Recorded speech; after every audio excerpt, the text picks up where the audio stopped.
दयालुता की बात कहते हैं, दया के विषय में थोड़ी। हम ये उदाहरण दें कि भगवान दया के सागर, तो ये उदाहरण नीचे देते हैं। सागर भी एक प्रकार से सीमा वाला है, उसकी दया कोई सीमा नहीं। सारी दुनिया के वहां जो दया है, उस दया सागर की एक बूंद है। सारी दुनिया की दया मिलकर के दया सागर के एक बूंद है, तो ये उदाहरण भी ठीक नहीं, उदाहरण उसके लिए है ही नहीं। अब भगवान कहते हैं कि मुझको दयालु मान लियो तो उसको परम शांति मिल जाए। तो दया के तत्व को हम लोग समझे ही नहीं। जब हम ये मानते हैं कि हम उसके लायक नहीं, इतना तो ठीक है, और ये मान करके साथ में ये मानते हैं कि भगवान के दर्शन हमारे लिए असंभव सा है, और निराश हो बैठते हैं। तो हम जो निराश हो बैठते हैं, तो उसके दया के विषय में हम समझे नहीं। हम ये समझते कि भगवान बड़े भारी दयालु है, हमारे अवगुणों की तरफ देखते ही नहीं।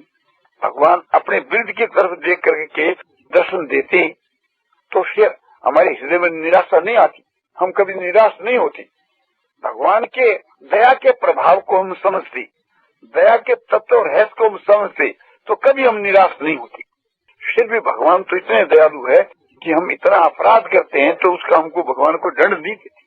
यही दंड देते हैं एक प्रकार से, इसको चाहे दंड मान लो कि दर्शन उसके नहीं होते, दर्शनों से वंचित रह जाते। अपने अवगुणों की तरफ जैसे भगवान ख्याल ही नहीं करते हैं, तो हम ये क्यों करें कि समझो कि हमारे अवगुणों को देख करके भगवान दर्शन नहीं देंगे।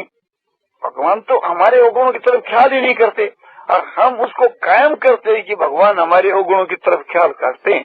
तो भगवान दयालु कहाँ रहे?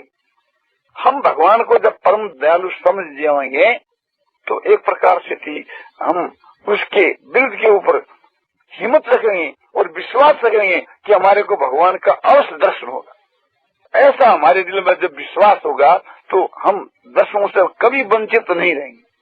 भगवान जो कितने दयालु है, इसको हम समझे ही कहाँ। भगवान को दयालु मान करके उनके दर्शनों से हम वंचित रहते हैं, तो हम दया के प्रभाव को कुछ भी नहीं समझते।